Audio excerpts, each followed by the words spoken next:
Gérard Chenel, bonjour. Bonjour. Vous êtes ici pour nous présenter votre ouvrage Ambassadeur, vas-tu savoir faire, sous-titré Itinéraire d'un Normand en Asie, paru aux éditions L'Harmattan dans la collection Graveurs de mémoire. Alors ce titre est assez curieux, ambassadeur, pardon, vas-tu savoir faire. D'où vient-il ce titre? Il vient de ma fille qui avait 5 ans à l'époque et qui était très impressionnée par le métier d'ambassadeur. Nous vivions à l'ambassade de France à Pékin. Et quand je lui ai dit que j'allais devenir moi-même ambassadeur, elle a été très inquiète. Elle m'a dit: mais papa, ambassadeur, vas-tu savoir faire? Alors j'ai pensé que ça ferait un bon titre pour ce livre, que ça intriguerait les gens. Alors, effectivement, ça marche. Est-ce que vous donnez des leçons de diplomatie?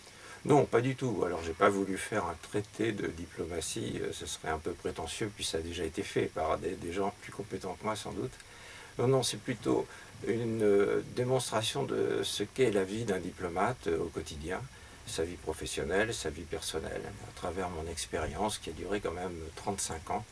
Donc, c'est illustré par ce que j'ai vécu, les crises, il y en a eu beaucoup, hélas, en particulier quand j'étais à Pékin et à Taïwan, ou alors des moments plus agréables à vivre. Voilà. Alors de tous les pays où vous avez été en poste, et ils sont nombreux, vous en avez mentionné quelques-uns, quel est celui qui vous a le plus marqué? Oh, indéniablement, c'est la Chine, parce que j'y ai vécu longtemps.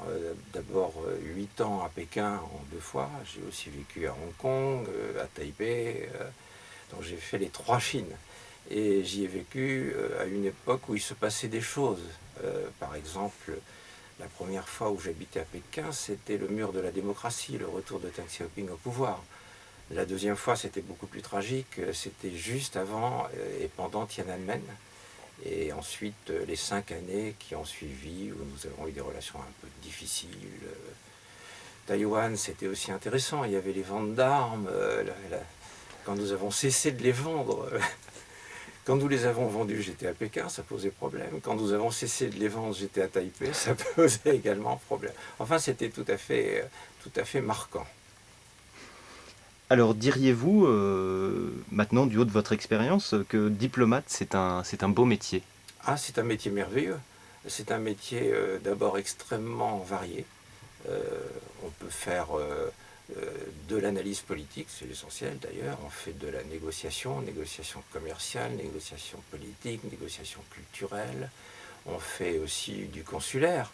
Un ambassadeur couvre les affaires consulaires. Et un consul, c'est comme le maire d'une petite ville vis-à-vis de la communauté française. Donc vous faites des tas de choses, des actes notariés, vous faites des mariages.